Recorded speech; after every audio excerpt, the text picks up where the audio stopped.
Sira banga kasara o chale do Bamako ni wati labanna o kum konala jamna nyamo ule wili ka jodo kan ke ka hakilna dawta wala sani ko kon be se ka dansirala kibaram serama ulu kon ne ayire ka fo ko mali ministre sombe no ni o ye ministère des transports et des infrastructures wala sa sira banga kasara ko nunu ube se ka noya ale ko ne sira ba barakela chama fara nyonga kene kene la service technique mo ale ni mobile chauffeur ale ni compagnie de voyage tiku wala sa ube se ka hakilna falonke ka be hakilna dawka mun kon be se ka ke boday ka sira banga kasara ka onoya nunu ka ni la jere nunu akera ka be ni jouer kalo klina ni samba fla ani mugwan saba kon nala nunu ka ni la jere akoni bolla fen foloka afolo kon kuyemuye sababu munu be nani sira banga kasara aflana o kon kunte doere hakilna munu be se ka sira banga kasara ka o kon da sirala ni jekulu nun kon farale nyonka o kon e ayre ka fo ko sababu munu kon be nani sira banga kasara ka chaya ko o chama kon ye duguta ka mobilu uluka chauffeur bollier ko ado fene muye o ye excès de vitesse ko wa o ko fene siraba sharia lula bato balia ko e nyangli brete ke ola ale ni fene mobile bola ni ulu chauffeur we wati do ko na uluka usegena fiela boko ga ulu era fene to oke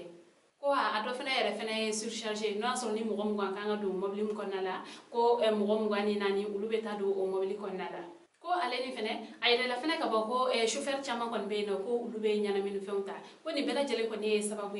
mun kon be se kana ni sira bakan kasaray fra mun kon sorola ni waliya nunna o kon de kera ko du ta mobile ko ulu kon tena boli e nege kanya mun ganna ni ko fetuni ni o e minuit ko wa ko abeta ola fuga ta bla 5h du matin ni o e fajiri wakati ko wa fene ko e chauffeur ko la ni do kon fene bina e boli ulu kan ko o kon de doere mobile boli vitesse ka ko na soro obe e du kono lawla mo ko no e yoro mununa ko mobile ko ni vitesse o man ka teme kilometre bidu kan kon nala ko wa ni o bora la ko kono la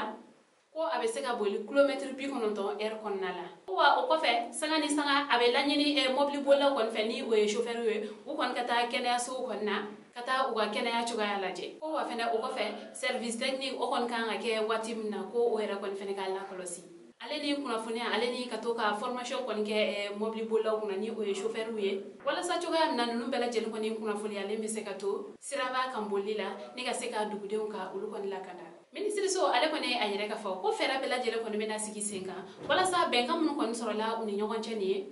ulu ka se ka labato anyema ambal ma ni ki bero ni kuma bulu ka da kuluka ani che aka kuluma jelo aka be anyu kana mere